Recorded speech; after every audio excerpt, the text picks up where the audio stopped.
haters, ang daming bashers. Hello? Ano? Ano? Yung iba mamaya na.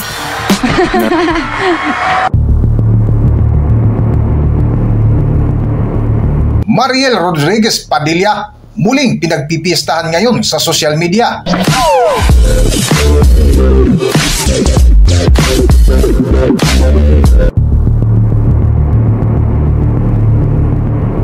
Matapos nga mag-trending ang di umano drip session sa Senado ni Mariel Rodriguez kung saan umani ito ng iba't ibang reaksyon mula netizens na karamihan nga ay negatibo. So I'm here now in the Senate because we supported the Eddie Garcia bill na pinasa na sa third reading, approved na siya. Unanimous decision ng mga senador. So congratulations dahil malaking tulong yan sa movie industry. So I'm here in the Senate now.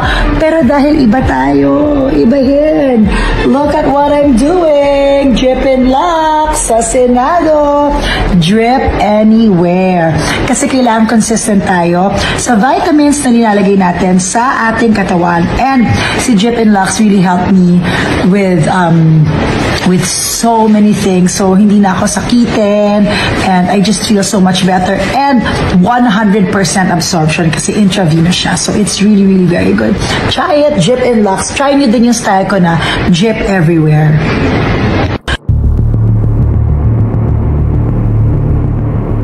Ilang araw nga ang lumipas sa mismong live ceiling ni Mariel Rodriguez ay ipinaliwanag nito ang lahat kung ano ang tunay na dahilan kung bakit nagawa niya ito at kasabay nga nito ay ang paghingi niya ng paumanhin at tawad sa publiko dahil sa mga pangyayari na hindi naunawaan ng iba. Ang daming haters, ang daming bashers. Hello? Bashers! Ang daming haters, ang daming bashers. Alam mo, i-clear na nga natin yan once and for all. Okay? I-clear na natin. Kwento ko sa inyo kung ano nangyari. So, nagpunta po ako sa Senate for the Eddie Garcia bill. Hindi po ako punta doon lagi because I am a full-time mom and wife. Also, online seller po ako. Okay, so I don't always go to the Senate. It's just that I was there to support the Eddie Garcia bill. At saka, alam nyo, sobra kasi ito talaga hirapan ng asawa ko yung bill na yan. Okay, so I was there to support my husband. Alright? Now, tumagal po yung, kasi last time parang nung second reading nandun rin ako, 6 o'clock tapos na. Now every week talaga I have a vitamin C drip. Okay? Diyan po kayo medyo relax lang kasi inisip nyo po na glutathione yung aking ginagawa. Okay? Linagay nyo dyan, gluta. Kanina nag-live selling ako, ang daming bumibili sa akin ng gluta. Okay?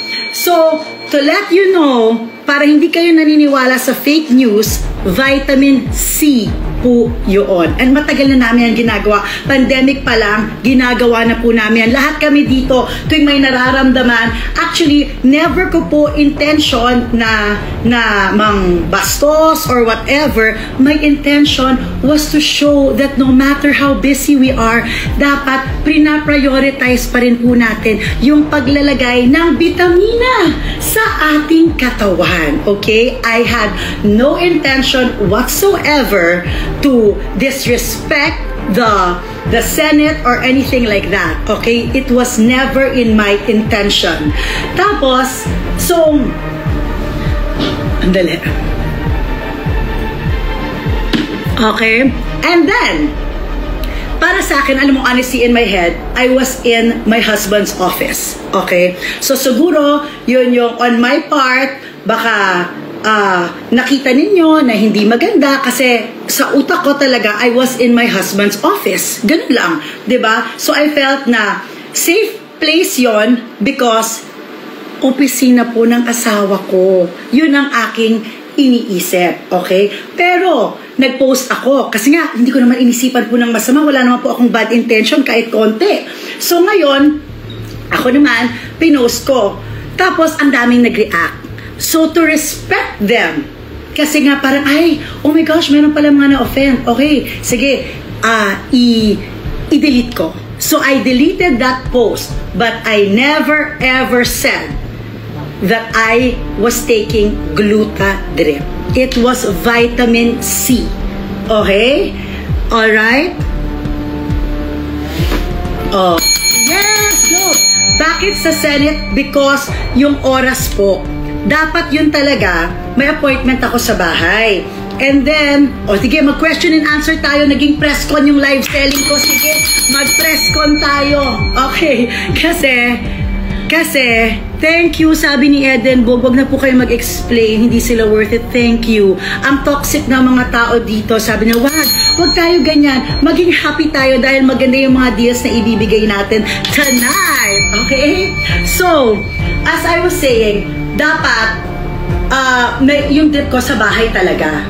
Kaya lang tumagal, inintay ko po yung asawa ko na 9 o'clock, nasa opisina pa rin. So sabi ko, dito na lang, pumunta na lang sila, na hindi ko naman inisipan na, oh my gosh, maging national issue pala, diba? That's why I am saying sorry dun sa mga na-offend. Okay? But it was never my intention na i-offend kayo, gawing parang hindi ka respectable yung Senado. No, of course not. Okay? So now, I'm going to go back to my live selling, and yung mga gustong mag-hate pa dyan, okay, go.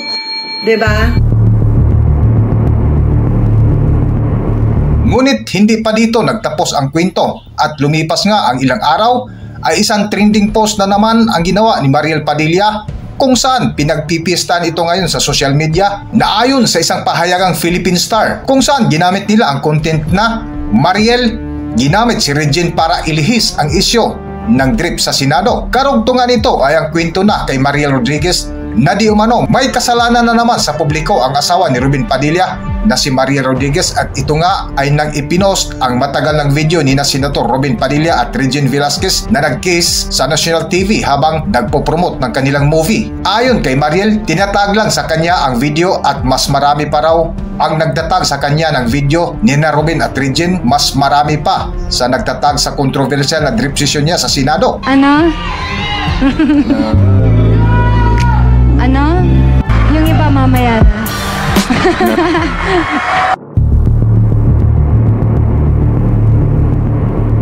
At nang matapos nga niya ipinost ang nasabing video clip ni na Robin Padilla at Regine Velasquez, ay nagtanong ito sa mga taong nagtatag sa kanya kung masaya na ba sila sa kanyang ibinahaging video. Nadagdag pa nga ni Mariel Rodriguez sa kanyang komento ay itinatag din niya ang asawa ni Regine Velasquez na si Ogie Alcacid. Ngunit hindi nga ito nagustuhan ng ilang netizens ang ginawa niya. Wala raw siyang respeto kina Regine at Ogie Alcacid. Sana raw hindi na niya tinag si Ogie Alcacid at hindi na niya ni-repost, lalo na at hindi pa sila mag-asawa ni Robin Padilla nang magtambal sa pelikula ang mga ito. Saka bakit daw niya idadamay si Ogie Alcacid? May mga naniniwala namang gusto lang di umano ilihis ni Mariel Rodriguez ang kontrobersyal na isyo sa kanyang ginawang drip session sa Senado kung saan ginawa niya ito sa loob mismo ng opisina ng kanyang asawang si Senator Robin Padilla. Ngunit may reaksyon nga dito si Robin Padilla sa bagong isyo laban sa kanyang asawa kung saan nakiusap ito sa mga taong pinapalaki lang lalo ang isyo kaya tigilan na at huwag na gamitin para sa politika. Para sa buong detalye, narito ating pakinggan ang video kung saan tinanggap ng ilang senador ang paghingi ng tawad ng mag-asawang Robin Padilla at Mariel Rodriguez. Para naman sa ilang senador, dapat wag nang palakin ng issue dahil nag-sorry naman na daw ang mag-asawang Padilla. Paghingi ng paumanin is a sign of humility. It should be accepted likewise and reciprocated with an acceptance. Case closed. Bakit pa natin palalakihin ito? Hindi naman siguro niya gustuhan din niyang ganyan na maging issue na malaki.